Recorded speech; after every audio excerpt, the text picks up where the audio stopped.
મા સ્વામીની સંવાદ શ્રેણી વાર્તાલાપ શ્રેણીમાં આપ સર્વેનું સ્વાગત છે. આજે એક અનોખો વિષય લઈને આવ્યા છે અને અનોખા વિષય સાથે આજે સંવાદ શ્રેણી છે એના વાર્તાલાપમાં પણ થોડો ફરક કરાયો છે. બરાબર. આજનો વિષય છે જતું કરો જિંદગી જીવવા માટે, જતું કરો જિંદગી જીતવા માટે, અને મા સ્વામી જેમ કહેતા હતા જતું કરો જીતી જશો. આજે મારી સાથે આ સંવાદ શ્રેણીમાં ખરેખર સંવાદ અને વાર્તાલાપ કરવા માટે ડૉક્ટર સેજલબેન શાહ છે. નોર્મલી એવું થાય છે કે એક જણ પ્રશ્નો પૂછે છે, બીજું વ્યક્તિ જવાબ આપે છે. આજે એક નાનકડા માળખામાં પરિવર્તન કરવાનો વિચાર છે કે શા માટે સેજલબેન સાથે મળીને આપણે વિચારોને આપલે કરીએ. કદાચ એવું બની શકે કે એમના વિચારો અને મારા વિચારોમાં મેળ ન જામે, પણ દેટ્સ ફાઇન. વાચક વર્ગને બંને પાસાઓ મળી શકે. તો લેટ્સ બિગિન. મેં ક્યાંક વાંચેલું કે આ બ્રહ્માંડમાં બે સ્વર્ગ છે. એક કાલ્પનિક સ્વર્ગ છે કે જે ધર્મ કહે છે કે તમે આમ કરો આમ કરો આમ કરો તો મૃત્યુ પછી તમને એ સ્વર્ગ મળશે. અને બીજું સ્વર્ગ હું માનું છું કે હું કેટલા વ્યક્તિઓને કેટલા ફેમિલીઓને પોતાના કુટુંબ સાથે ખરેખર સ્વર્ગનું વાતાવરણ એમના ઘરમાં હું જોઉં છું. એટલા સુખ શાંતિ અને પ્રસન્નતાથી એ લોકો જીવે છે. તો ત્યારે કેટલીક વાર થાય કે ધર્મમાં સંબોધેલા કાલ્પનિક સ્વર્ગ માટે તો એકચ્યુઅલી આપણે મરવું પડે છે. અને સેજલબેન, જીવનમાં ઘણી વાર થાય છે કે એ સ્વર્ગ ખરેખર કેવું છે કેવું નથી એ જે વ્યક્તિ ઉપર જઈને જેણે ખરેખર જોયું છે એમાંથી તો કોઈ વ્યક્તિ આવીને આપણને એની વાત નથી કરતા. અહીંયા પ્રોબેબલી શાસ્ત્રો દ્વારા અથવા તો જીવતા જાગતા માણસો પોતાની કલ્પના દ્વારા એ વાત કરતા હોય છે. પરંતુ પૃથ્વી ઉપર જ્યારે આપણે જીવીએ છીએ અને જે સ્વર્ગને આપણે અનુભવીએ છીએ, ઘણી વાર એમ થાય કે કાલ્પનિક સ્વર્ગમાં જવા માટે તમારે સ્વર્ગસ્થ થવું પડે, પરંતુ અહીંનું જે જીવન છે એને જો એ જીવનની અંદર જો સ્વર્ગનું સુખ મેળવવું હોય તો તમારે મનથી સ્વસ્થ થવું પડે. અને આ મનની સ્વસ્થતા એ જ આજનો વિષય છે. ઓકે, જતું કરતા શીખો, જીતી જશો. વિચાર એ આવે કે જતું કરવાનું એટલે શું? જતું કરવાની એક નબળાઈ છે. જતું કરવાનું એટલે શું કે દરેક વસ્તુમાં ગીવઅપ કરી નાખવાની? તો ખરેખર જતું કરવું શું એ વિશે આપણે આજે વાતચીત કરીએ, ચર્ચા કરીએ. એટલે મને અહીંયા તમારી વાત વચ્ચે કાપતી નથી અજયભાઈ, પણ મને એક વાત ગમી. આપણા વાચકો અને આપણા જે શ્રોતાઓ છે એ કદાચ એ વાતની નોંધ લેશે કે જતું કરતા શીખવું. અને આપણી આ વાતચીતની શ્રેણીમાં તમે કેટલી વસ્તુ જતી કરી, કારણ કે દર વખતે હું તમને સવાલ પૂછું અને તમે જવાબ આપો, એટલે તમે આખા સેન્ટર હો. અને આજે તમે એ તમારી સેન્ટરની પોઝિશનને જતું કરી. જિંદગીને જીતવા માટે નહીં, માણસને જીતવા માટે, માણસના મનને જીતવા માટે તમે એક વસ્તુને આજે જતી કરી છે. એને મને એમ થાય કે તમે ખરેખર જિંદગી જીતી ગયા એ રીતે અજયભાઈ. કારણ કે ફિઝિકલ વસ્તુ જતી કરવી એ હજી એ સહેલી છે, પણ જતું કરવામાં અનેક પાસાઓ છે અને જતું કરવાની કેટલીક વાર નબળાઈ પણ ગણવામાં આવે છે. યસ, બરાબર છે. તમને કન્ટિન્યુઅસલી અન્યાય થાય અને શું તમે જતું કરતા રહેશો? તો મારું માનવું છે કે આ એક ફિઝિકલ વાત છે કે ભાઈ હું તમને કહું કે ચલો હું વાર્તાલાપ તમે મારી સાથે નહીં કરો ને હું તમારી સાથે આપણે ચર્ચા કરીએ. ચર્ચા કરીએ તો તમે તમારી પોઝિશનને જતી કરી અજયભાઈ. હું એ જ કહેવા માંગુ છું તમને કે એક પોઝિશનને જતી કરવી એ આજના મનુષ્યના વિશ્વમાં બહુ જ મોટો પ્રશ્ન છે. લોકો જતું નથી કરતા પોઝિશનને, સત્તાને. કારણ કે પાવર છે ને અજયભાઈ, પાવર તો બધાને પ્રિય હોય, તો એ પ્રિય વસ્તુને જતી કરીને સાથે ઊભા રહેવું એ બહુ અઘરી વસ્તુ છે. પણ તમે જે આ મેઇન મુદ્દો જે કીધો પાવર, યસ, એ જ વસ્તુને ધર્મમાં અહંકાર કહેવામાં આવે છે. યસ, બરાબર છે.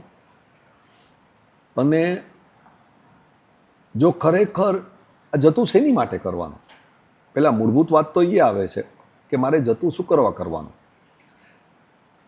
તો એક વસ્તુ તો આપણને સમજાય છે કે આપણે જતું કરીએ છીએ ને એટલે આપણા મનની શાંતિ અને સ્વસ્થતા જળવાઈ રહે છે. ચોક્કસપણે બરાબર પ્રસન્નતા છે. મળે છે. પ્રસન્નતા મળે છે, શાંતિ મળે છે, હળવાશ મળે છે, મધુરતા મળે છે. શબ્દો ગમે તે તમે વાપરો, પણ તમે કહો કે લેટ ગો, જવા દો, જવા દઈએ. જવા દો. પણ ખરેખર જો તમે જોવા જાઓ કે આ જે જતું કરવાની વાત છે એ અહંકારથી શરૂ થાય છે અને એટલી ડીપ ડાઉન સુધી જાય છે કે મારા હિસાબે, અને એની આપણે આજે ચર્ચા કરશું, આજે મને સમૃદ્ધિ મળી છે, આજે ઘર છે, આ પૈસો છે, ખરેખર હું એને જતું કરતા શીખી શકું ખરો? કારણ કે મૃત્યુની પળમાં તો જ સંથારો અને સલેખના પોસિબલ છે. બહુ સાચી વાત છે. તો આપણે અત્યારે બે મુદ્દા પર આવ્યા. એક તો આપણે જે ફિઝિકલ ફેસિલિટીઝ અવેલેબલ છે એ જતું કરવાની, અને બીજી અહંકારને જતું કરવાની. અહંકારનું નિર્મૂલન અને આશક્તિનું નિર્મૂલન, એ તમે બહુ સરસ વાત કરી. કે તો આપણા ગયા વખતે જે ઇન્ટરવ્યૂ લીધો હતો એમાં એક બહુ સરસ વાત આવી હતી કે ઈશ્વરની અને ગલી જે બહુ સાંકડી છે એમાં હું અને ઈશ્વર સાથે નથી રહી શકતા, હું નીકળી જાય તો જ ઈશ્વર આવી શકે. તો એ અહંકારનું નિર્મૂલન, વાત સાચી છે, પણ અહંકારનું નિર્મૂલન શક્ય છે કે નહીં? કારણ કે વસ્તુ તો હજી પણ છોડી શકાય કે ચાલો હું આના વગર રહી શકીશ, અથવા આ વસ્તુને મેં છોડી દીધી, એ કદાચ શક્ય બને. પણ અહંકાર એ માનસિક પ્રક્રિયા છે. મને અહીંયા ઘણીવાર એમ થાય કે હું અજયભાઈ તમારી સામે જે વિનયથી વર્તું એ જ વિનયથી હું બીજા નબળા વ્યક્તિઓ, મારા ઘરમાં કોઈ કામ કરે છે, શું એની સાથે વર્તું છું ખરી? આ મારા બે પાસા, બે દમ. એટલે એ જ્યાં સુધી બંને સહજ ન બને કે મારું તમારી સાથેનું વર્તન અને મારું મારી સાથે જે કામ કરે છે એની સાથેનું વર્તન જો સમાન ન હોય તો પછી મારી જતું કરવાની બાબત જે છે એમાં દંભ વર્તાય એવું મને લાગે છે. અને એ દંભમાંથી પણ મુક્તિ થવી જોઈએ. તમે દમ શબ્દ વાપરો છો, હું શું કહું છું ખબર છે કે દરેક વ્યક્તિને જતું કરતા આવડે છે. જો હું મારાથી મોટા કે આગળ પડતા વ્યક્તિઓની સામે જતું કરતા મને આવડે છે તો એ જ જતું કરવાનું હું નાના વ્યક્તિઓ સામે કેમ ના કરી શકું? બસ, યસ. એટલે મૂળભૂત જતું કરતા લેટિંગ ગો દરેક વ્યક્તિને આવડે છે. પણ તમે જે શબ્દ વાપર્યો દમ, તમે એને દમ કયો, તમે એને ઈગો કયો, ઓકે, એ જ્યારે તમારા ઉપર હાવી થઈ જાય છે ત્યારે ક્રોધમાં પરિવર્તે છે. અને એ ક્રોધ દ્વારા તમે એ તમારી પર્સનાલિટીને આખી બહાર લાવો છો. બરાબર છે? એટલા માટે તમે જુઓ કે 4 કસાઈમાં ક્રોધને પહેલો નંબર આપવામાં આવ્યો છે કે પહેલા તમે ક્રોધને કંટ્રોલ કરો, પછી અભિમાન આવે છે. તો ખરેખર સેજલબેન, જતું કરવાની ભાવના છે જે એ એક નાનકડા વિચારોથી જતું કરવાનું. અને આ જ વસ્તુને જતું કરતા શીખો ને, તમે જો જૈન ધર્મમાં ગણો ને તો બહુ બ્યુટીફુલ શબ્દોથી સ્વીકારવામાં આવેલું છે. એક છે અનેકાંતવાદ, કે બીજાના વિચારોને સ્વીકૃતિ આપવી, જતું કરતા શીખો, બીજું કંઈ નથી. અને બીજું છે ધર્મ ધ્યાન, ગમે તે પરિસ્થિતિનો સ્વીકાર ભાવ કરી લેવો. હું ધર્મ ધ્યાનને પરિસ્થિતિનો સ્વીકાર ભાવ ગણું છું. ઓકે. કે તમારામાં જ્યારે દરેક પરિસ્થિતિનો સ્વીકાર ભાવ કરવાની ભાવના આવી જાય એટલે તમે જતું કરતા શીખી જાઓ પૂરેપૂરું. તો શબ્દો તમારા જતું કરો જીતી જશો એ એક દ્રષ્ટિથી આવે છે, અને અનેકાંતવાદ અને ધર્મ ધ્યાન એ જુદી દ્રષ્ટિથી આવે છે, પણ બંને લગભગ તમે ગણો ને કે સેમ ટુ સેમ વસ્તુ છે. એટલે બેઝિકલી મનુષ્યનું જે જીવન છે એને આપણે ધર્મના વિચારોથી આકારિત કરીએ. હવે આજે જતું કરવાની ભાવના છે કે હું મારા અહંકારને જતું કરું, કે મારી આસક્તિને જતું કરું, બીજાના વિચારોનો સ્વીકાર કરું. આમાં બે પ્રશ્નો મનુષ્યને નિરંતર આવે છે એવું મને અંગતપણે લાગે છે કે જ્યારે આપણે જતું કરીએ કે ચાલો મારે આમની સાથે સંબંધ સારો રાખવો છે એટલે મેં જતું કર્યું, તો એ એક સ્વાર્થની ભાવના સાથે જતું કરવું થયું. બીજી વાર જતું કરીએ છીએ આપણે આપણા બોસ સાથે, શક્તિ સાથે, જેની વાત મેં તમને શરૂઆતમાં કરી કે આપણે એની સાથે જતું કરીએ છીએ કારણ કે ત્યાં આપણી પાસે કોઈ ઓપ્શન નથી. પણ ત્રીજી વસ્તુ તમે જે જતું કરવાની વાત કરો છો, જે હું સમજી છું કે એક સહજતાથી કે લેટ ઇટ ગો, કંઈ વાંધો નહીં, એ ચાલ્યા કરે, આપણે એમાંથી રસ્તો કરવાનો. કેમ જળ હોય તો એ પોતાનો માર્ગ બદલીને આગળ નીકળી જ જાય, એને રોકાઈ નથી રહેતું, કારણ કે એ બંધિયાર રહે તો પછી એ સડી જાય, એમાં ગંધ આવે, તો એ ચાલવાની એક વાત છે. પરંતુ તરત જ કોઈ યુવા વર્ગમાં બેઠો હોય અજયભાઈ, તો એવો સવાલ પૂછે કે જતું કરવું એ તો કાયરતા થઈ, હું શામ, why should I leave that. એ તરત જ આમ પૂછે, આમ મારો 20 વર્ષનો દીકરો હોય તે મને પૂછે કે વાય શુડ આઈ લીવ, હું કેમ છોડી દઉં. બે ભાઈ બહેનોનો ઝઘડો થાય ને તો મમ્મી તું દર વખતે મને જ કેમ કહે છે. તો આ બહુ જ નાનકડા લેવલનો પ્રશ્ન છે, પણ એ મને જ કેમ કહે છે. તમે 3 શબ્દો વાપર્યા, ત્રણેય શબ્દો પર હું વાતચીત કરી શકું આમ છું. તમે શરૂઆતમાં શબ્દ વાપર્યો આસક્તિ. આસક્તિ. તમે જો જોવા જાઓ જતું કરતા શીખો તો એ ફક્ત આર્ગ્યુમેન્ટમાં જ નથી આવતું. અને એટલા માટે જૈન ધર્મમાં મૂળ ધર્મ, શરૂઆતનો ધર્મ દાનથી કરવામાં આવેલો છે કે તમે દાન કરવાનું શરૂ કરો, એટલે કે પૈસાને જતું કરો. પૈસાને જતું કરો એટલે તમારી આસક્તિ ઘટે. માની લ્યો કે આ તો તમે જે વાત કરી ને કે તમારા ઘરમાં ભાઈ બહેન વચ્ચે જે ઝઘડા થયા, દીકરા દીકરી વચ્ચે જે વાતચીત થઈ, સામાન્ય રીતે વાતચીત થઈ, પણ હું તમને કહું કે કોઈના ધંધામાં ખોટ જવી, એમાં તો બે વ્યક્તિ ઇન્વોલ્વ નથી, પણ ત્યાં તમારો આસક્તિ શબ્દ આવે છે. કોઈના નાની ઉંમરના સ્વજનના નું અચાનક ચાલ્યા જવું, ત્યાં આસક્તિ શબ્દ આવે છે. એટલે તમે આસક્તિ શબ્દ વાપર્યો, બહુ મને ગમ્યો કે જો તમારી આસક્તિ જો દરેક વસ્તુમાં ટ્રેનિંગ દ્વારા ઓછી થતી જાય. આ આંબેલ શું છે? આંબેલ કરવાની વાત નથી. આપણે એને પુણ્યમાં કન્વર્ટ કરી નાખ્યું. આટલી આંબેલ કરો એટલે આટલું પુણ્ય મળે. આંબેલ છે એ સ્વાદની આસક્તિ છોડવાની પ્રક્રિયા છે. બરાબર છે. પછી તમે આંબેલ કરો કે ન કરો, એકવાર તમારા એ સ્વભાવમાં આવી જવું જોઈએ. સ્વભાવ પરિવર્તનની પ્રક્રિયા છે. બીજું તમે શબ્દ વાપરજો કે સહજતાથી છૂટી જવું જોઈએ. પણ તમે વિચાર કરો, કોઈ પણ બાળકનો જન્મ થાય છે ને તો આપણે જાણીએ છીએ કે એનામાં ભોળપણ હોય છે, ઇનોસન્સ હોય છે. એનું તમે રમકડું લઈ લ્યો, 1 મિનિટ રડશે અને તમે એને ફોસલાવી દેશો. આજે સેજલબેનને કે અજયભાઈને ફોસલાવા સહેલા છે? આપણે આપણી જાતને હોશિયાર માનીએ છીએ. અને એટલા માટે હું જ્યારે મારી સાથે કોઈ અન્યાય કરે ને ત્યારે મા સ્વામીના ચહેરાને મારી નજર સામે લાવું છું કે એને બધી સમજણ હતી. એવું નહોતું એને સમજણ નહોતી, પણ એ છેતરાઈને જીતી ગયા.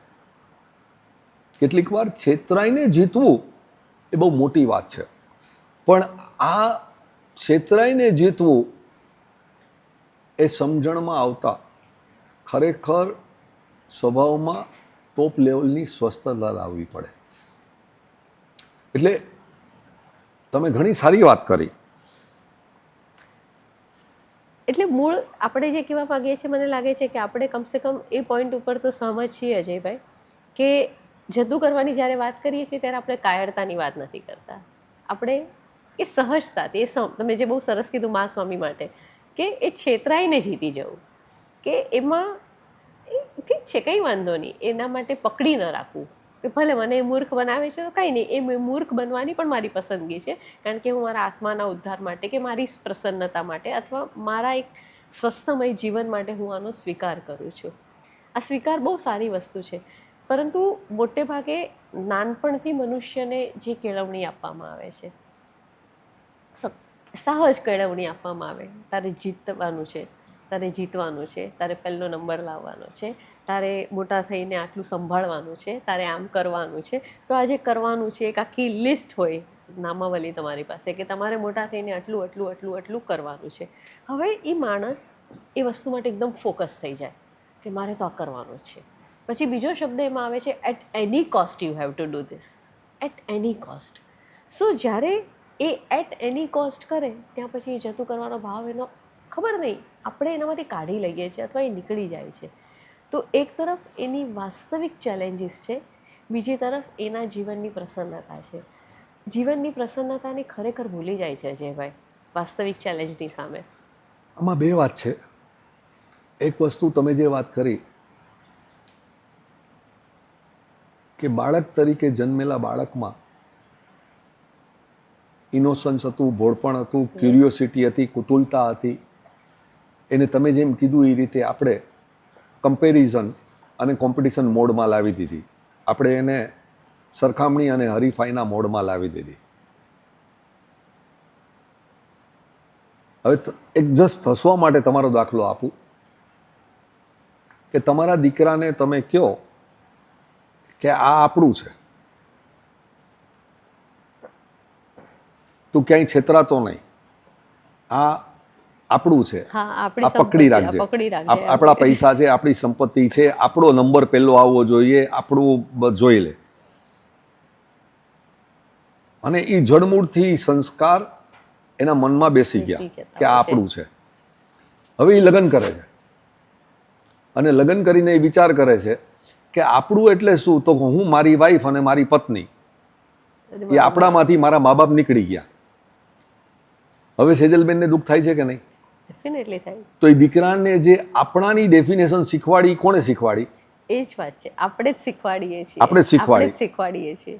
તો એનામાં જે ઉદારતા હતી, વિશાળતા હતી બાળક તરીકેની, એ આપણે મારી નાખી. બરાબર છે? આપણે એને પકડી રાખવાની ભાવના આપી. તમે જો ખરેખર ધર્મને સાચી રીતે જોવા જાઓ તો મેં જેમ તમને કીધું ને કે અનેકાંતવાદ બહુ બ્યુટિફુલ શબ્દ છે, પરિસ્થિતિનો સ્વીકાર ભાવ બહુ બ્યુટિફુલ શબ્દ છે. એવી રીતે ખરેખર જો જોવા જાઓ તો જતું કરવાની ભાવના જો તમારા જીવનમાં લાવવી હોય તો જૈન ધર્મમાં એક એટલો બધો ટોપ લેવલનો શબ્દ છે, અનિત્ય ભાવના. તમે જોવા જાઓ તો હોને બિના જ્યારે પણ કંઈક વાતચીત કરતા હોઈએ, ડોનેશન કરવાનું હોય કે કંઈક વાતચીત કરતા હોઈએ, ત્યારે એક જ વસ્તુ આવે કે આ દુનિયામાં કશું જ નિત્ય નથી. તો જે વસ્તુ નિત્ય ન હોય, જે વસ્તુ અનિત્ય હોય, એને પકડી રાખવાથી ફાયદો શું? એ જ પૈસો તમે કોઈ બીજાને આપી દો, બરાબર છે? એ જ પોઝિશન તમે કોઈ બીજાને આપી દો. માસ્વામી કહીને ગયા કે બને ત્યાં સુધી જીવનમાં કોઈ પણ જાતની પોઝિશન, ટ્રસ્ટીશીપ, કમિટી મેમ્બરશીપ લેતો નહીં. કારણ કે એ પોઝિશન છે ને, એ તારા પૈસાનું અહંકાર કદાચ ઘટાડશે, પછી તારામાં પોઝિશનનો અહંકાર લાવી દેશે. બરાબર છે? ક્યાંય તું બહુમાન માટે બહુમાન કોઈનું કરતો નહીં ને બહુમાન કોઈનું લેતો નહીં. ત્યારે સમજાણું નહોતું કે આ શું વાત કરે છે. આજે સમજાય છે કે વાત સાચી છે. કે છોડવામાં પણ જે અહંકાર આવે છે ને, મેં જતું કર્યું એ સ્ટોરી પણ હું છે ને 20 વાર કહું છું કે જો મારો સ્વભાવ એટલો સારો છે કે મેં જતું કર્યું, જતું કર્યું. ખરેખર મેં જતું કર્યું છે. એટલે તમે જે કહો છો ને એ ધર્મમાં આપણે કોઈ જુદી ભાષા વાપરીએ છીએ, એ જ ભાષામાં જુદા જુદા શબ્દો દ્વારા ધર્મમાં આ જ સમજાવવામાં આવેલું છે. પણ જો ખરેખર આપણે એ ભાષાને સમજી શકીએ તો. બહુ સાચી વાત છે કે આપણે એ વસ્તુનો અર્થ નથી સમજી શકતા કે એ અનિત્ય છે કે પછી બધું જે છે એ ક્ષણિક છે અને એની સાથેનો આપણો જે સંબંધ છે એ માત્ર આ સમય પૂરતો છે, આ જીવન જેટલું છે એટલા પૂરતો છે. પરંતુ એક જોડાણ ઓલો માણસ પકડી રાખે ને અને પછી એને એમ જ લાગે કે હવે આ બધું સર્વસ્વ મારું છે અને હું હવે એને નહીં જ છોડું. પણ એ જે છોડવા માટે બે વસ્તુ બહુ જરૂરી છે કે એને આત્માની સમજણ અથવા એને પોતાની સમજણ, પોતાના સુખની સમજણ, પોતાની પ્રસન્નતાની સમજણ નથી સમજાય. કારણ કે એના માટે સુખ એટલે સગવડ, એના માટે સુખ એટલે સાધનો એવું એને લાગે છે અને એ એની દોડમાં ઓલી પ્રસન્નતાને બાજુમાં મૂકી દે છે. એટલે કહીએ ને કે છાંયડો છે પણ એ છાંયડા નીચે ઊભો નથી રહેતો, એ ભાગ્યા જ કરે છે અને એને એમ લાગે છે કે છાંયડો આગળ મળશે. પણ જે છે એને એક ક્ષણે એનો જેવો ને તેવો સ્વીકાર એ કદાચ એનામાં નથી આવ્યો અને એ પ્રશ્ન કદાચ એને ફરી સતાવી રહ્યો છે. જતું કરવાની સાથે એક વસ્તુ ઘણી બધી વાર એવી પણ આવતી હોય છે કે મેં જતું કર્યું એટલે હું કાયર છું, મેં જતું કર્યું એટલે હું હારી ગયો છું, મેં જતું કર્યું એટલે હવે મને આ બધું મળશે નહીં. તો એ અસલામતી.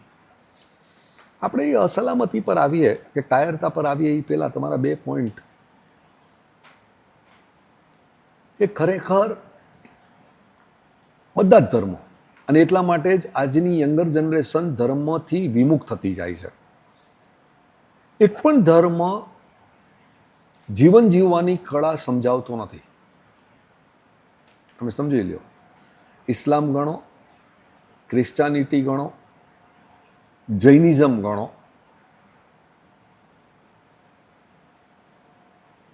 તમે હિન્દુઇઝમ ગણો, તમે કોઈ પણ ધર્મ લ્યો, ભલે આપણે કહીએ ધર્મ એટલે જીવન જીવવાની કળા. જો ખરેખર વ્યક્તિને નાનપણથી શીખવામાં આવે, તમે જે બોલ્યા કે તારા જીવનનો ધ્યેય શું છે, what is the purpose of your life. તું એક યાત્રી છો, 50 વર્ષ, 70 વર્ષ, 90 વર્ષ સુધીની યાત્રા કરવા તું આવેલો છો, બરાબર છે. યાત્રાના અંતે તું જીરો લઈને આવ્યો છો ને જીરો થઈને જવાનો છો. એ જો એને સમજાવવામાં આવે પહેલા દિવસથી, અને એના માટે અગેન હું ધર્મ પર એટલા માટે આવું છું કે ધર્મમાં એક બહુ બ્યુટિફુલ શબ્દ આપવામાં આવેલો છે. ધર્મ છે ને એમાં આપણે શાસ્ત્રો તરફ વયા ગયા છીએ. શાસ્ત્રો વાંચો, શાસ્ત્રોનો અભ્યાસ કરો, ક્રિયાઓ કરો. પણ મને મહાસ્વામી કહેતા હતા કે કોઈ પણ એક સદ્ગુણ પકડી લે અને 99 દુર્ગુણ તારા જીવનમાંથી ભાગી જશે. હું તમને કહું કે જો ખરેખર આપણા જીવનમાં સંતોષ શબ્દ આવી જાય તો તમને લાગે છે કે પછી આ જતું કરતો આ શીખો જીતી જશો એ વાતની ચર્ચા પણ આવે. સંતોષ આપણા જીવનમાં આવી જાય તો પછી આપણે કોઈ ધર્મ કરવાની જરૂર છે ખરી? બાળકમાં સંતોષ હોય છે, એને આટલું દૂધ જોતું હોય છે, એટલું મળી ગયું એટલે એ રમ્યા રાખે છે આખો દિવસ મોજથી. ત્યારે રમીને થાકે એટલે સૂઈ જાય, બરાબર છે. એટલે જો જીવનને સાર્થક બનાવવા માટે જીવનનો હેતુ શું છે એ જો સમજાઈ જાય. પણ અનફોર્ચ્યુનેટલી આ સ્વર્ગ અને નર્ક, પાપ અને પુણ્યની સ્ટોરીએ સમાવ દરેક ધર્મમાં તમે જુઓ ને તો સ્વસ્થતા લાવવાને બદલે જડતા લાવી દીધી છે. તમને દૂરથી દેખાય કે કોઈ બી ધર્મમાં તમે જાઓ એમાં જતું કરવાની ભાવના નથી. આજે માની લ્યો કે એક જૈન દેરાસર, અને એની પરથી તમારો નબળાઈ શબ્દ આવશે કે જૈન દેરાસરને ઉડાડી દેવામાં આવ્યું, કંઈક ખરાબ કરવામાં આવ્યું એની સાથે, જૈન ઉપાશ્રય સાથે. એનો રોષ અને દ્વેષ, વેર અને ઝેર લાવ્યા વગર એનો ઉકેલ કેવી રીતે કરવો, એ પરિસ્થિતિનો શિકાર ભાવ છે. તમે જેને નબળાઈ કહો છો ને, હમણાં બોલ્યા ને કે નબળાઈ ગણવામાં એટલે આવે છે. અહીંયા બહુ મહત્વની વસ્તુ છે કે આપણે એના સોલ્યુશન તરફ જવા માટે હિંસાના માર્ગ ઉપર ન જવું, પણ શાંતિથી એનું એક સોલ્યુશન Absolutely. લાવો. અને Absolutely. એ વાત તમે કરો છો. પણ તમારી એક વાત આપણે જે શરૂઆતમાં તમે કરી અજયભાઈ, એના સંદર્ભમાં થોડીક વાત મારે કરવી છે કે યુવાનોને રસ નથી પડતો, પણ મારો એક જુદો અનુભવ જોયો મને કે જે યુવાનો સેવાના ક્ષેત્ર સાથે જોડાયેલા છે, અલગ અલગ સેવાઓ આપતા હોય છે, અલગ અલગ જગ્યાએ જતા હોય છે, અને એવા યુવાનોને જ્યારે મળવાનું બન્યું તો મને ખ્યાલ આવ્યો કે યુવાનોમાં જતું કરવાનો ભાવ બહુ વધારે સારો છે. ઘણી બધી વાર ઘરમાં ચર્ચાઓ થતી હોય તો જે યુવા વર્ગ હોય ને એ એમ કે જવા દે ને મમ્મી, છોડી દે ને તું, હવે શું ફરક પડે તને. આ બહુ સહજતાથી, ભલે આપણે એને એમ કહીએ કે તું ઉતાવળિયું વિચાર કરે છે, પણ એ લોકોમાં કદાચ આ ભાવ વધારે હોય છે કે જવા દે, જે થયું. આજનો યુવા એ રીતે વસ્તુને પકડી નથી રાખતો, એ છોડી દેતો હોય છે અને એ આગળ વધતો હોય છે. સેવા સાથે જોડાયેલા યુવાનો પણ મેં એવા અનુભવ્યા કે એનામાં જતું કરવાની ભાવના છે, કારણ કે એ પોતાના એક વિસ્તારમાંથી બહાર આવ્યો, બીજા પાસે ગયો અને એ મોલ્ડ થતો ગયો. અને એનામાં મને એવું લાગ્યું કે ના, એનામાં થોડીક વધારે સમજણ છે. પણ જે બહુ પરંપરાગત કે જે બહુ રૂઢિચુસ્ત છે, કે જે એમની એક આયુ આવી જાય છે, એ આયુની સાથે એમનામાં જડતા વધારે પ્રવેશતી હોય એવો પણ અનુભવ થાય છે. કદાચ એમનામાં એક સ્થિરતા આવી ગઈ છે એવું એક શક્યતા હોઈ શકે, અથવા સંભાવના હોઈ શકે. તો એમ લાગે કે આ યુવા, આ જેની આયુ વધારે છે એની કરતાં વધારે કેમ સરળ અને સહજ છે. અને ત્યારે આપણને આનંદ પણ થાય કે હા, આનામાં જતું કરવાનો ભાવ વધારે સારો છે. અને પછી મને તરત જ યાદ આવે કે ઓલા બે યુવાનો હતા, ભરત અને બાહુબલી. અને કેવું એ સમયે બાહુબલીને એક ક્ષણે થયું કે હું આ શું કરું છું, અને તરત જ એ રોકાઈ જાય છે, અને રોકાઈ જતો પોતાના ભાઈની હિંસા કરતો રોકાઈ જાય છે. તો આવી બધી વસ્તુઓ પણ આપણા શાસ્ત્રોમાં છે જે તમને સતત માર્ગદર્શન આપે. પણ તું પાછો ઓલો ભાવ છે ને, જીતી જા, જીતી જા. પણ મને આજની વાતમાં એક ખાસ ધ્યાન દોરવાનું ગમે કે જીતવા માટે જડ નથી બનવાનું, જીતવા માટે જતું કરવાનું છે. અને એ જ વસ્તુ પર આપણે સતત આગળ આવી રહ્યા છીએ કે તું જીત, પણ જતું કરતાં કરતાં જીત. એક એક વસ્તુને છોડતો જા. એટલે ઓલા પગથિયા હોય અને આપણે જેમ જેમ ઉપર ચડતા જઈએ એમ નીચેના પગથિયાને છોડતા જવા પડે. પણ એમાં છોડતામાં જવા માટે અહંકારની વાત નથી કે તું જ્યાંથી ઊભો થયો ત્યાંથી એ જ છોડી દે. તો એ યાદ તો રાખ, પણ એની સાથેની તારી આસક્તિ કે તારો મોહ છોડતો જા. તો એ વસ્તુ ધર્મનો જ ભાગ છે. આસક્તિ છોડવી કે મોહ છોડવો એ ધર્મનો જ ભાગ છે. હવે એને આપણે ધર્મની રીતે લઈએ, એને આપણે લાઈફસ્ટાઈલની રીતે લઈએ, એને આપણે કોઈ પણ શબ્દ આપીને આપણે લઈ શકીએ. જે તમે જ કહ્યું કે આપણે કોઈ પણ શબ્દ આપી શકાય. એક બહુ વર્ષો પહેલાંની વાત છે, મેં સાંભળ્યું હતું જે મને ખ્યાલ નથી એ વાત, પણ મને સર્ચ દ્વારા લાગ્યું કે એ વાત સાચી છે. જ્યોર્જ વોશિંગ્ટન અમેરિકાના પ્રમુખ જ્યારે થયા, અને એમને 2 ટર્મ સુધી તેઓ રહ્યા પહેલાં પ્રમુખ, અને ખૂબ સેવા કરી. અને જો એ ઊભા રહે ને ફરી પાછા, તો એ ફરી જીતવાના જ હતા, પણ એમને છોડી દીધું કે ના, હવે મારે નથી આગળ વધવું. એ આટલી મોટી પોઝિશન પર આવ્યા પછી છોડી દેવાની વાત.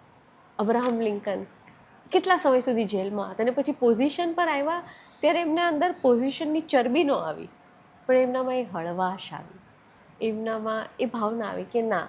તો એ પોઝિશન પર આવ્યા પછી હળવા બનવું, એ મને લાગે છે સૌથી ડિફિકલ્ટ છે. કારણ કે પોઝિશન પર આવ્યા પછી માણસ વજનવાળો થતો જાય છે. એ સાચું નથી. ઓકે. તમે જે યુવાનોની વાત કરી હમ. કે આજનો યુવાન સેવાના માર્ગે જાય છે અને જતું કરે છે, હા. જતું કરતાં શીખી જાય છે, એનું કારણ ખબર છે કે આજના યુવાન જે સેવાના માર્ગે છે ને, એને રોટીના ટુકડાની કિંમત ખબર છે. તમે સમજી લો. જે વ્યક્તિઓ સેવાના માર્ગે જાય છે એને ખ્યાલ આવે છે કે આ દુનિયામાં કેવી ગરીબી છે,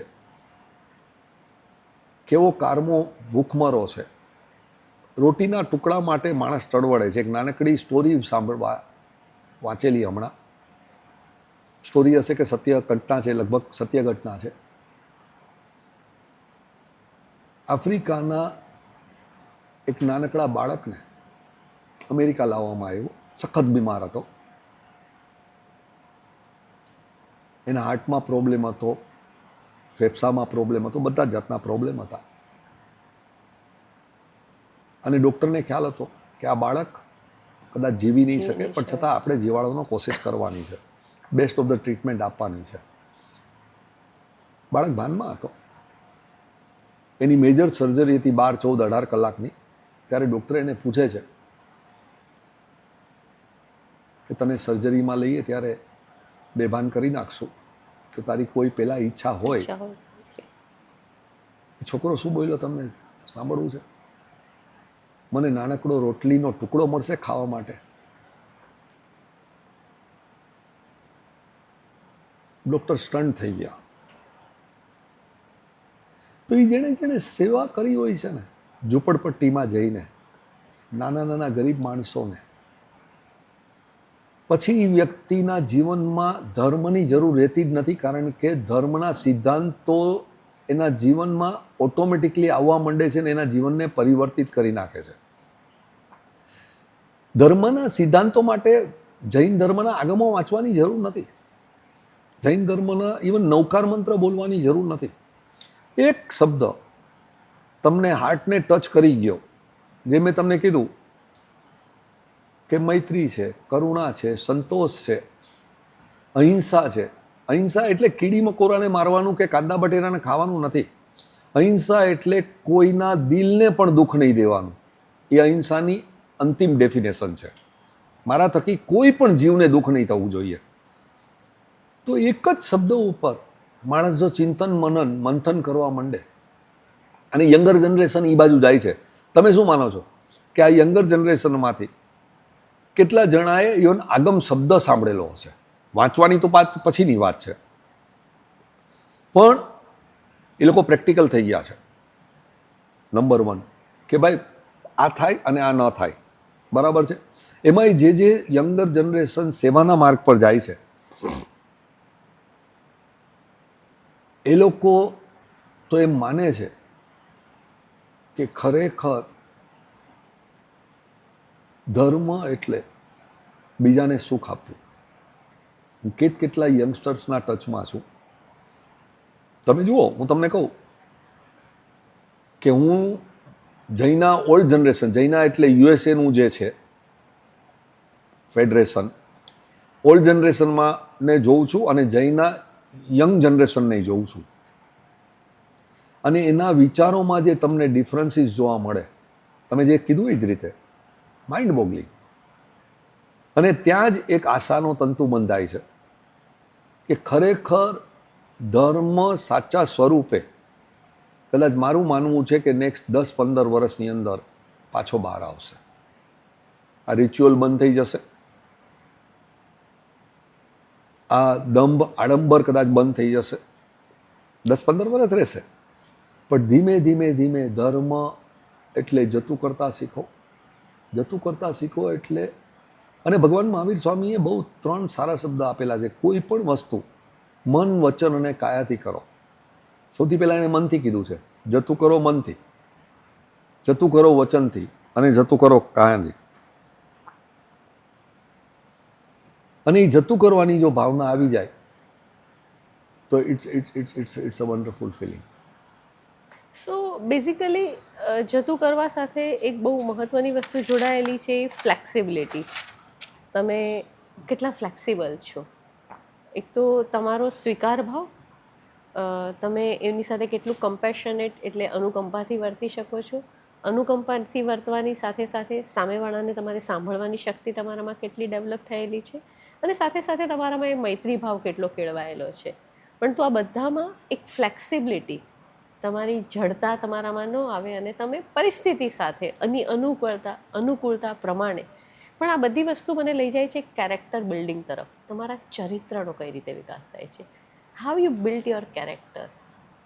એટલે રામની વાત આવે તો મને એમ થાય કે રામે જ્યારે એનો રાજ્યાભિષેક થવાનો છે અને એના પૂર્વે જાહેર થઈ ગયું હોવા છતાં એના પૂર્વે એને જ્યારે વનવાસમાં મોકલવામાં આવે છે અને એ સ્વીકાર કરી લે છે, અને એ સ્વીકાર કરવાની સાથે એને એ સમય જતું કર્યું કે કાંઈ નહીં, મારે અત્યારે વનવાસ, એ જે જતું કર્યું તો એ આપણી સામે એક આદર્શ તરીકે મૂકવામાં આવ્યો લોકોની સામે, પ્રજાની સામે, કે જો આ એક હતા. અને એટલા માટે એ રાજા રામ માત્ર નહીં પણ મર્યાદા પુરુષોત્તમ કે તમે જે પણ પછી વિશેષણ આપો તે, તો આવી વાતો લોકોના મનમાં એક ક્યાંય નાનકડું સંસ્કારનું બીજ મૂકે. એ સંસ્કારનું બીજ પછી એને આજુબાજુ કઈ રીતે ક્રિયા કરે છે, એ આજુબાજુ કઈ રીતે કર્મ કરે છે, પુરુષાર્થ જે કરે છે, અને પુરુષાર્થમાં સમાજ કઈ રીતે થોડું થોડું ખાતર ભેળવે છે. પણ મને એમ લાગે છે કે કેરેક્ટર બિલ્ડિંગ એ થોડુંક મહત્ત્વનું બનતું હોય છે, કે એનું જે આખું ચરિત્રનું નિર્માણ થાય છે, કે એ છોડતો જાય, એનામાં ફ્લેક્સિબિલિટી આવતી જાય, એ વસ્તુને જળની જેમ પકડી ન રાખે, પછી એ વસ્તુ ટેકનોલોજીથી પણ શીખે, એ વસ્તુ એ મિત્રો સાથે, એ કયા સર્કલમાં રહે છે, કયા વાતાવરણમાં રહે છે, એ બધી જ વસ્તુ અજયભાઈ ક્યાંક ને ક્યાંક કામ કરતી હોય છે એવું મારા મનમાં આવે છે અત્યારે. આજે શાસ્ત્રોની બધી જે સ્ટોરી છે ને, તમે કહો છો ભગવાન રામે રાજ્ય છોડી દીધું, તમને લાગે છે કે આજના જમાનાની અંદર આપણી યંગર જનરેશન તો જવા દો, પણ આપણે પણ એ વાત સાથે કનેક્ટ થઈ શકીએ છીએ? મારા હિસાબે અજયભાઈ મેં એવું અનુભવ્યું છે કે લોકો કનેક્ટ થતા હોય છે, because story is something like that. આજે આપણે જો ઘણા બધા લોકો કબીરથી કનેક્ટ થાય છે, ઘણા બધા લોકો બુદ્ધ, હું કોઈ પણ નામ હોઈ શકે, આ જગતનું કોઈ પણ એવું નામ હોઈ શકે જેનાથી ક્યાંક બહુ જ આટલો મોટો સમુદ્રમાં એક બિંદુ જેટલો એમાં ક્યાંક ફરક પડતો હોય છે, બિકોઝ એ એક ક્ષણ પૂરતો તમારા મનને શાંતિ આપે છે. આપણે નાનપણમાં બાળકોને સુવડાવીએ ને તો વાર્તા કહેતા હતા. એ વાર્તા ક્યાંક ને ક્યાંક આપણા મનમાં, સંચિત મનમાં સ્થિર થતી હોય છે એવું મારું માનવું છે. ખરેખર તમને કહું કે એટલા માટે જ આજનું યંગર જનરેશન છે ને, એ તમે જોજો, દેરાસર હોય, મસ્જિદ હોય, ચર્ચ હોય, મંદિર હોય, બધે જવાનું ટાળે છે. This both are different thing. ના, એનું કારણ છે કે ત્યાં આગળ જે ઉપદેશ આપવામાં આવે છે ને, એ આ જ સ્ટોરી સાથે આપવામાં આવે છે. અને એટલા માટે તમે જોજો, હું કોઈનું નામ નથી લેતો, પણ અમુક જે સંતો છે એ હવે ઉપદેશની અંદર આ માઇથોલોજીકલ જેને સ્ટોરીઓ કહી શકો. આઈ થિંક મુદ્દો એ નહોતો. મુદ્દો એ હતો કે આપણે સ્કૂલમાં હોઈએ ને તો તમને ખબર છે આપણે એક બાલભારતી આવતી હતી અને આપણે એ વાંચતા હતા. એટલે એ શા માટે આપણે વાંચતા હતા, વાર્તા આવતી હતી? કારણ કે એ કેરેક્ટર બિલ્ડિંગ નહોતું થતું આપણું એ એ બરાબર છે, પણ જ્યારે કેરેક્ટર બિલ્ડિંગને ધર્મની માઇથોલોજીકલ સ્ટોરી દ્વારા આપવામાં આવે છે, મારો ફરક એટલો જ છે. આપણે કહીએ છીએ કે અહિંસા એટલે કાંદા બટેટા જેવા રૂટ્સ, મૂળ પણ નહીં ખાવાના. અને ખરેખર તમે જોવા જાઓ તો રાજુલ નેમિનાથની સ્ટોરીમાં આપણને આવે છે કે પ્રાણીઓની ચિચિયારી સાંભળી એમના લગ્નમાં પ્રાણીઓને કાપવાના હતા. એનો અર્થ શું થયો કે ક્ષત્રિયોના જમાનામાં નોનવેજ ખવાતું હતું. નોનવેજ નથી ખાતો અને ખાવાની હિમાયત પણ નથી કરતો. પણ આ જાતના ક્વેશ્ચનો જ્યારે જ્યારે હું યંગર જનરેશનને મળું છું ને, ત્યારે ત્યારે આ ક્વેશ્ચન્સો આવે છે કે અજયભાઈ, કોઈની સાથે ક્રોધ કરવો સારો કે એક ગ્લાસ બિયરનો પીવો સારો? બેમાંથી એક ચૂઝ કરવો હોય તો શું સારું? આ એક બહુ જ, એનીવે આપણી ચર્ચાનો આજે એ વિષય નથી, પણ એક વાત તમે જે બોલ્યા એમાંથી મને લાગ્યું કે મોટાભાગના આપણે બોલીએ છીએ અથવા સાંભળીએ છીએ કે ખબર નહીં કેમ પણ આજે મજા નથી આવતી. આપણે ઘણી વાર સાંભળીએ છીએ કે એનો સેજલબેન આજે મજા નથી આવતી. ખરેખર જો જતું કરવાની ભાવના હોય તો આ વાક્ય આપણા મોઢામાં આવે ખરું? પણ આ વાક્ય આપણે ઘણી વાર સાંભળીએ છીએ કે I am not feeling good today, okay, don't disturb me, I am little disturb today. આપણે આ સાંભળીએ છીએ. ઓકે, એનો અર્થ શું થયો? કે મેન્ટલી નાની નાની નાની વાતો આપણા માઇન્ડ પર હાવી થઈ જાય છે, ડિસ્ટર્બ કરે છે આપણને. આપણને ડિસ્ટર્બ કરે છે. બરાબર છે.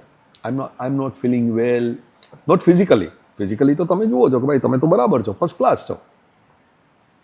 એટલા માટે આપણે શબ્દો વાપરીએ છીએ કે મજા નથી આવતી. પણ literally science is also proved કે 90% તમારી ફિઝિકલ હેલ્થ છે ને that gets affected because of your mental health. Mentality. Okay. અને આ વાક્ય જો આપણે સમજી શકીએ કે નાની નાની નાની વસ્તુમાં, જેમ તમારો દીકરો તમને કહે છે ને કે મમ્મી જવા દે ને, મમ્મી જતું કરતાં શીખ ને, વિચ ઇઝ ટ્રુ. મને પણ આજે એડવાઇસ મળે છે, એમાં કે તમને મળે છે એવી રીતે નથી. પણ સમાવ આમાં એક બીજી પણ વસ્તુ આવી જાય છે કે હું જ હોશિયાર, જે કંટ્રોલ કરવાની ભાવના આવી જાય છે. સી ધ પ્રોબ્લેમ ઇઝ કે મારું ઘર છે એ હું ને બીના 2 જણા છીએ, પણ ફેક્ચ્યુઅલી 8 જણાનો સ્ટાફ છે મારા ઘરમાં જે મારું ઘર ચલાવે છે. અને હું માનું છું કે હું ને બીના જો એક પણ વાક્ય ન બોલીએ ને તો અમારું ઘર એટલું સારું રીતે ચાલે. પણ તમને લાગે છે કે અમે બોલ્યા વગર રહી શકીએ? શક્ય જ નથી. કારણ કે કંટ્રોલ વસ્તુ Control છે, વસ્તુ છે. કંટ્રોલ વસ્તુ છે કે મારું ઘર છે. એટલે થાય છે શું ખબર છે કે જતું કરવાની ભાવના, કંટ્રોલનો અહંકાર, આ બેને મેનેજ કેવી રીતે કરવું? આ બે પરસ્પર એકબીજાની સાથે ભટકાયા કરે છે. કારણ કે આપણી પાસે એવું છે ને કે ઘણી બધી વસ્તુ હોય અને બધાને બધું કંટ્રોલ કરી લેવું છે, અને ઘણી બધી વસ્તુ આપણે કંટ્રોલ નથી કરી શકતા, એને આપણે સ્વીકારતા નથી, તો સ્વીકાર ભાવ નથી. એટલે આ બે વસ્તુનો સંઘર્ષ સતત ચાલે છે કે કંટ્રોલ કરી શકાતું નથી પણ કંટ્રોલ કરવું છે. એટલે ઘણી બધી વાર કોઈ માણસ હોલમાં પ્રવેશે અને ખૂબ અબજોપતિ કે કરોડપતિ કે જે પણ કાંઈ ખૂબ મોટો માણસ હોય અથવા એનું કંઈક નામ હોય સમાજમાં, અને એ પ્રવેશે ત્યારે એની અમુક અપેક્ષા હોય, અને એક અપેક્ષા એવી હોય કે હવે હું આવી ગયો ને એટલે હું કહીશ એમ જ બધું થશે, આઈ વિલ કંટ્રોલ એવરીથિંગ. સો નાની વ્યક્તિ એ સમયે એને જો કોઈ સજેશન પણ આપે તો એ સજેશન એ નથી સ્વીકારવા તૈયાર, કારણ કે એનું માઇન્ડ એમ છે કે હું હોશિયાર છું, મને બધું ખબર છે, હું આ લેવલ ઉપર પહોંચ્યો છું. સો એ સ્વીકાર ભાવ નથી એનામાં. બીજી વસ્તુ, ઘણી બધી વાર એ કંટ્રોલ નથી કરી શકતો, અને એ કંટ્રોલ નથી કરી શકતો એટલે સ્વીકારી નથી શકતો, ને એને કારણે એને અજંપો ફીલ થયા કરે છે. ત્યારે કીધું કે આજે મજા નથી આવતી બિકોઝ આ પરિસ્થિતિ ઉપર મારો કોઈ અધિકાર નથી, મારો કોઈ કંટ્રોલ નથી રહ્યો, અને એને એમ લાગે છે હવે હું હોલમાં આવ્યો, મને કોઈ બોલાવ્યો નહીં, હું જેમ કહું છું એ પ્રમાણે આખું આ ફંક્શન નથી, એટલે એ રિસાઈને ચાલ્યો જાય છે. તો એક તરફ એને ખૂબ પુરુષાર્થ કરીને મેળવેલું છે અજયભાઈ. સો એને પુરુષાર્થ કરીને મેળવેલું હોવાને કારણે એને એમ લાગે છે કે માન, સન્માન, ફોકસ એનો અધિકાર છે. પુરુષાર્થ શેની માટે કર્યો? એને આ પોઝિશન પર આવવા માટે જે કંઈ પુરુષાર્થ કર્યો એટલે હશે એ તમને કહું છું કે ત્યાં જ મૂળ એવું ડિફરન્સ માને આવે છે. છે. ડિફરન્સ આવે છે કે જીવનનો ઉદ્દેશ્ય છે આ પોઝિશન પર આવવાનો છે, કે જીવનનો ઉદ્દેશ્ય છે સુખ, શાંતિ, પ્રસન્નતા છે જીવનને માણવાનું. હા, પણ એના માટે તો સગવડ એ સુખ શાંતિ છે ને. આપણે એટલે જ તમને કહું છું કે જ્યાં તમારો ઉદ્દેશ્ય જ ફરી ગયો, ફરી ફોકસ બદલાઈ ગયું. બરાબર છે, અને એમાંથી જ તમે જોજો, તમે માનો કે ન માનો, કે આ જતું કરતા શીખો, આ જો ચરણ આપણે ન સમજી શકીએ ને તો એમાંથી જ બદલો લેવાની ભાવનાઓ ઉત્પન્ન થાય છે, એમાંથી જ વેરઝેર ઉત્પન્ન વેરઝેર થાય છે. ઉત્પન્ન થાય છે. આજે તમે વિચાર કરો કે અમેરિકા, ઇઝરાયલ અને ઈરાન વચ્ચે જે થઈ રહ્યું છે, ઓકે,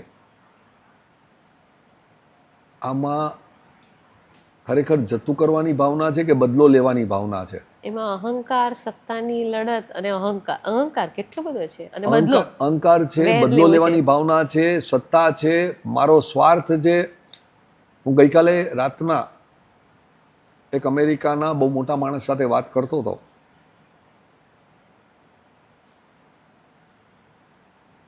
તો તમે નહીં માનો,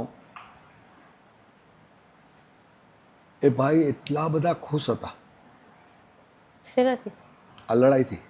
લડાઈથી? હા, લડાઈથી એટલા બધા ખુશ હતા મને કે અજયભાઈ હજી 2 મહિના ચાલવી જોઈએ. આપણા ગુજરાતી જૈનભાઈ. ઘણી બધી વાર માણસનો સ્વાર્થ એના પર હાવી થઈ જતો હા હશે. હા, એનું કારણ છે મને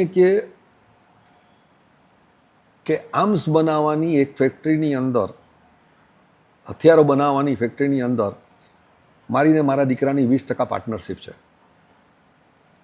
માંગો એ ભાવે અમારા હથિયારો અત્યારે અમેરિકન ગવર્મેન્ટ ને ઇઝરાયલ ને બધા લઈ જાય છે. અત્યાર સુધી યુક્રેનમાં જતા હતા, હવે અમેરિકન અને ઇઝરાયલ ગવર્મેન્ટ લઈ જાય છે. અજયભાઈ તમને કહું, જો આ વસ્તુ 6 મહિના વર્ષ ચાલુ રહી ને તો અમારી પાસે જે પૈસો થશે એ તમે કદાચ સ્વપ્નમાં પણ ઇમેજ નહીં કરી શકો. હવે જે ફાઉન્ડેશન છે એની સંપત્તિનું, વિચાર કરજો કે આ દરેક વસ્તુના 2 પાસા દેખાય છે, બરાબર છે. મેં જતું કર્યું એટલે એક સંત હશે તો કહેશે કે અજયભાઈ સન્માર્ગે છે, અથવા કોઈ બીજી વ્યક્તિ હશે તો એ કહેશે કે આ અજયભાઈની નબળાઈ છે. કઈ રીતે તમે જુઓ છો એ તમારા ઉપર છે. આ વોર છે એને કઈ રીતે તમે જુઓ છો તમારા ઉપર છે. એટલે મોટાભાગની વ્યક્તિઓનું જીવન બીજા શું કહે છે ને એના ઉપર ચાલે છે. ત્યાંથી પણ એક આ પ્રશ્ન શરૂ થાય છે કે મેં જતું કર્યું અને એ જતું કરવાને કારણે કોઈને એમ લાગ્યું કે આ નબળી પડે છે, પણ એ અન્યનો પર્સપેક્ટિવ છે. મેં જતું કર્યું એની કારણ એ પણ હોઈ શકે મારી પ્રસન્નતા છે, મને નથી એમ એ વસ્તુમાં પડવું, અથવા એ કશાયમાં મારે કશાયથી દૂર રહેવું છે, મારે સતત એ ભાવમાં નથી રહેવું, મારે જે મારી લેશ્યા છે એને વધારે ને વધારે શુદ્ધ કરવી છે. તો એ જ્યારે માણસ જતું કરવાની સાથે સાથે પોતાના પર કેન્દ્રિત થાય કે મારે હવે મારા પર કેન્દ્રિત, બીજાને શું લાગે છે મારા વર્તનને કારણે એ છોડી દઈએ, પણ મને આ સમયે આ યોગ્ય લાગ્યું ને એટલા માટે મેં આ છોડી દીધું. એ જ્યારે પોતાના પર કેન્દ્રિત થાય, પોતાની ધ્યાનસ્થ અવસ્થામાં જાય, અથવા પોતાના મન પર, પોતાની પ્રસન્નતા ઉપર એ કાબુ મેળવી લે, તો મને લાગે છે જતું કરવું એ કાયરતા નહીં ગણાય, જતું કરવું એનો પુરુષાર્થ ગણાશે. તમે જો પ્રકૃતિ પાસે જો શીખવાની કોશિશ કરો, પ્રકૃતિને તમે જુઓ તો પ્રકૃતિમાં તમને હંમેશા પ્રસન્નતા જ દેખાશે, કારણ કે પ્રકૃતિમાં દંભ નથી. તમે કોક વાર એવી નાની જગ્યાએ જાઓ, હું અંબીવેલી જાઉં છું તો ત્યાં તમને ઝાડ પર રમતી દોડતી કૂદતી ખિસકોલી દેખાય, બરાબર છે. સવારના પોરમાં અમારા ગાર્ડનમાં કોયલો અવાજ કરતી હોય અને આમ ઉડે તેમ ઉડે, આ ઉડે તે ઉડે. તમને શું લાગે છે એમને મુખ પર બીજું મોરું પહેરવાની જરૂર છે ખરું કે અમે લોકો આનંદમાં છીએ? એ આપણને માણસને જરૂર છે. એનો તમે ગમે તેટલા ટેન્શનમાં હશો પણ હું કહીશ કેમ છો, અરે પરફેક્ટ છે, બધું પરફેક્ટ છે. પણ તમે જ્યારે પ્રકૃતિને જુઓ ત્યારે ત્યાં દમ નથી હોતો, ત્યાં ફક્ત ને ફક્ત નિર્મળ આનંદ હોય છે, નિર્મળ પ્રેમ હોય છે. અને એ વસ્તુ પાસેથી જો આપણે શીખતા જઈએ તો it's one of the wonderful quality. True. એટલે પ્રકૃતિની સાથે તમારું તાદાત્મ્ય, પ્રકૃતિની સાથે તમે જોડાઈ જાઓ છો, એ નદીના પાણી સાથે કે પ્રકૃતિ સાથે, પંખીઓ સાથે. અને મને લાગે છે કે આપણા અનેક સંતો, એ પછી મકરંદભાઈ હોય કે એવા બીજા અનેક સંતો છે જે આ પ્રકૃતિમાં પૂરેપૂરા જોડાઈ ગયા અને એમનો આ સગવડો સાધનોથી એ દૂર થતા ગયા. એ યોગી કક્ષાના જીવન જીવતા હોય તમારા ને મારા જેવું, છતાં પણ એ અંદરથી એટલા બધા નિર્મળ થઈ જાય કે એ યોગી કંઈક અવસ્થા એમની અંદર હોય કે મેં આ છોડી દીધું બધું અને બસ જે વસ્તુ જેમ વહે છે એ વહેણનો એક ભાગ બની જાઓ. એ પ્રકૃતિને બદલાવતા નથી પણ એ પ્રકૃતિનો એક ભાગ બની જાય છે અને ત્યારે એ સહજ બનતું હોય છે.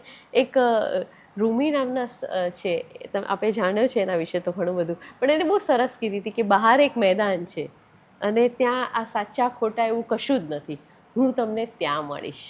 કે જ્યાં તમે કોઈ આવા કન્ડિશન મગજ સાથે નથી આવતા, નક્કી કરેલા મગજ સાથે. કૃષ્ણમૂર્તિએ પણ કહ્યું છે કે free from your all thoughts.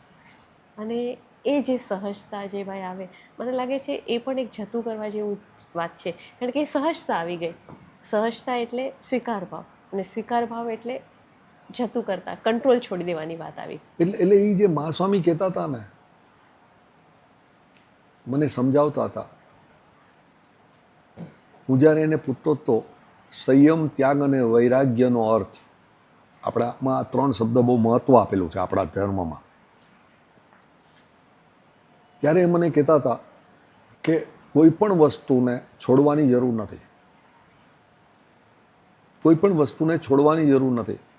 Okay, તારે યોગી બનવાની પણ જરૂર નથી, તારે સાધુ બનવાની પણ જરૂર નથી, તારે દીક્ષા લેવાની પણ જરૂર નથી. કોઈ પણ વસ્તુને છોડવાની જરૂર નથી. એ વસ્તુના મોહને છોડી દે. વસ્તુ તો વાપરવાની છે, વસ્તુને વાપરવાની છે, પણ અલિપ્ત ભાવે તું વાપરતો રહે તો તું સાચા સંતત્વમાં આવી શકીશ. ખાલી કારણ કે ત્યાગનો પણ અહંકાર હોય છે, દાનનો પણ અહંકાર હોય છે, બરાબર છે. તો જ્યારે મને યાદ છે કે શરૂમાં જ્યારે દાન કરવાનું શરૂ કર્યું, ત્યારે જો કોઈ ન બોલે ને તો હું બોલતો કે હમણાં આ એક સારું કામ કર્યું. કારણ શું છે કે મારે જણાવવું પડતું બધાને. પણ શરૂઆત હતી ત્યારે હું બાળક હતો. પણ આજે એ રિયલાઇઝ થાય છે કે ત્યાગનો પણ ત્યાગ કરવાનો છે. સો એ મંથન જરૂરી છે. એબ્સોલ્યુટલી. કન્ટિન્યુઅસલી એ મંથન, કે મેં જતું કર્યું એનો મને અહંકાર ન આવે. એ જો એ મંથન ન કરીએ અને માણસ જે કરી રહ્યો છે એમાં જ બસ હવે હું આ જ છે, તો એ સ્થિરતા પણ એના માટે હાનિકારક થઈ ને. પણ ત્યાં જ આપણે અટકી જઈએ છીએ. તમે સમજી લ્યો કે આપણે કહીએ છીએ ને કે વહેતું પાણી હંમેશા સ્વચ્છ રહે, નિર્મળ રહે, બરાબર છે. થાય છે શું ખબર છે,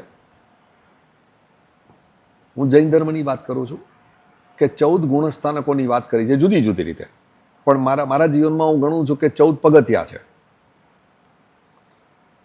દરેક પગથિયા પરથી ઉપર જતી વખતે ક્યાંક ને ક્યાંક પાછી તમારી પરીક્ષા આવે છે અને ક્યાંક ને ક્યાંક નવો અવરોધ આવે છે. અને જો તમે ત્યાં અટકી ગયા તો તમે ઉપર જતા નથી. એટલે શું થાય ખબર છે, ઉપર જતા નથી, નીચે પડી જઈએ છે. નીચે ન પડો તો ત્યાં તમે અટકી જાઓ છો, ત્યાં તમે અટકી જાઓ છો. થાય છે શું, હું તમને કહું કે માની લ્યો કે મેં દાન કર્યો, મેં ત્યાગ કર્યો, હવે એનો સમારંભ કરવાનો કે નહીં કરવાનો. ઘણા એમ કહે છે કે એનો સમારંભ ન થાય કારણ કે એમાં અહંકાર આવે. ઘણા એમ કહે છે કે સમારંભ કરો તો સમાજમાં અન્યને પ્રેરણા મળે.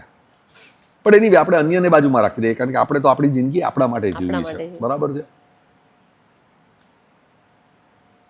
પણ મારા પોતાના અનુભવ પરથી મને લાગ્યું કે સમારંભ કરો તો પણ ઠીક, ન કરો તો પણ ઠીક, પણ મારે સમસ્થિતિમાં રહેવાનું છે. સમારંભ ન કર્યો, મેં દાન આપ્યું અને સમારંભ ન કર્યો અને મારો મૂડ ખરાબ થઈ ગયો કે આટલું દાન આપ્યું ને આ લોકોએ સમારંભ મેં નહીં કર્યો, મારું બહુમાન પણ નહીં કર્યું. અને મેં દાન આપ્યું અને બહુ મોટા પાયા પર સમારંભ કરીને મારું કર્યું અને મારો અહંકાર વધી ગયો કે જો હું કેટલો ઉદાર માણસ છું. એ જે મા સ્વામી પાસેથી શીખવા મળ્યું ને, એ શીખવા મળ્યું કે સમારંભ થાય તોય ઠીક, ન થાય તોય ઠીક, તું તારી સમસ્થિતિ ચાલુ રાખ, બરાબર છે. અને એ સમસ્થિતિ ચાલુ રાખવું એ જ જતું કરતા શીખ તો જીતી જશે. ઓકે, મારું માનવું છે કે જતું કરતા શીખો એ ફક્ત એક જીવનસૂત્ર નથી, ફક્ત એક જીવનસૂત્ર નથી, એક આધ્યાત્મિક ઊંચી કક્ષાનું સત્ય છે. તમે ગણો જેમ સંતોષ છે ને શબ્દ, અહિંસા છે, અનેકાંતવાદ છે, અપરિગ્રહ છે, આ બધા શબ્દો છે ને, એક એક શબ્દોમાં જો તમે ચિંતન મનન કરો તો આ એક એક શબ્દો આધ્યાત્મિક સત્ય છે. આપણા જીવનને એક જ શબ્દ ઊંચી કક્ષાએ લઈ જાય એ રીતે જતું કરતાં શીખો. ખરેખર તમે જોવા જાઓ તો જતું કરતાં શીખવાની જો ભાવના આવી જાય જે વ્યક્તિમાં સંપૂર્ણપણે, તો એ ધર્મ ધ્યાનથી શુક્લ ધ્યાનના માર્ગે આગળ વધવાની શરૂઆત કરી દે છે. આ એક બહુ ઊંચી વાત છે, ઊંચી કક્ષા છે. ટૂંકમાં આપણે એવું કહી શકીએ કે આપણે વસ્તુના આગ્રહથી પણ છૂટીએ. કોઈ પણ મતાગ્રહ કે આ મારો આગ્રહ છે, હું કહું છું એવા મતાગ્રહ. ઇનફેક્ટ વિનોબાજી તો ત્યાં સુધી કહેતા કે સત્યનો પણ આગ્રહ ન હોય, સત્યાગ્રહી પણ તમે, સત્યનો પણ આગ્રહ ન હોય, એવા દરેક આગ્રહથી આપણે છૂટતા જઈએ. આગ્રહ છે ને, જે સેજલબેન તમે કહો છો ને, એ વાણી અને વર્તનની વાત આવી. હું તો માનું છું કે વાણીને વર્તનથી તો મેં ઘણા માણસોને બધું છોડતા જોયા છે. નહીં, વૈચારિક રીતે પણ પછી અજયભાઈ સહજતા આવવી જોઈએ આપણે કે તમારા તમને પોતાને જ ખબર પડે કે વૈચારિક રીતે તમે એમાં સ્વતંત્ર થયા છો કે નહીં. એટલે એ અલિપ્તતા, એ નિર્લેપ ભાવ, એ મનુષ્યની પોતાની સાથેનો સંવાદ છે. એ પોતે નક્કી કરવાનું છે કે હું ખરેખર અલિપ્ત, કારણ કે મનુષ્યનું જે સત્ય છે ને, મનુષ્ય સિવાય કોઈ નથી જાણતું. હું ખરેખર અલિપ્ત છું કે નહીં, મને સાચે સાચ રોષ નહોતો આવ્યો, એ મારા સિવાય કોઈને નથી ખબર. કારણ કે મારા ચહેરાના ભાવ તો હું બદલાવી શકું. એટલે મને રોષ નહોતો જ આવ્યો, એ મારી જાત સાથેની પરીક્ષા છે. પણ આજે તમે રોષ કહો છો ને, એ કેટલીક વાર તમને નથી લાગતું કે આ છે રોષ છે, દ્વેષભાવ છે, વેરઝેર છે, એ આપણે મરી ગયેલા છોડને પાણી આપવાનું ને ખાતર આપવાનું ચાલુ રાખીએ છીએ. એટલે એ જ વસ્તુ છે કે તમે એને સતત ચિંતન કરો એના ઉપર કે મને રોષ નહોતો આવ્યો, હું એટલો અલિપ્ત થયો છું. એટલે મેં જ તમને કહું કે એ રોષ આવવો કે ક્રોધ આવવો કે આપણને ન ગમતું હોય એવી બાબત બનવી કે આપણી સાથે જે કામ કરે છે એ આપણા વિરુદ્ધ આપણે કહીએ પ્રમાણે ન કરે ત્યારે પણ શાંત રહીએ અને આપણે અલિપ્તના ભાવ કે આગ્રહ નથી, આગ્રહ પણ નથી અને અલિપ્તતા પણ છે. એ જે યોગિકની આપણે વાત કરીએ છીએ કે હોવા છતાં પણ એમાં ન ભળવું. ત્યાં છો અને છતાં પણ તમે એમાં ભળતા નથી, તમે તમારામાં સ્થિર રહો છો. એ સ્થિરતા જો આવી જાય તો મને લાગે છે એ આપવા બધું જતું કરાઈ જાય છે, થઈ જાય છે. એનો અર્થ એ થયો ને કે અંતિમ ચરણ તો એ જ છે એ કે તો એ મન છે. શુદ્ધિ, ચિત્ત શુદ્ધિ, Yes. એનો એ લેવલ પર તમે પહોંચી જાઓ. છો. તમે ગાંઠો બાંધવાને બદલે ગાંઠો છોડવાનું શરૂ કરી કામ કરે નાખો છે. કે જવા દ્યો, જવા દ્યો, જવા દ્યો. થેન્ક યુ વેરી મચ સેજલબેન. It was a wonderful discussion. હા. Okay, always it's a pleasure to work with you. We have been working together. આપણે છેલ્લા 5 વર્ષથી સાથે કામ કરીએ છીએ.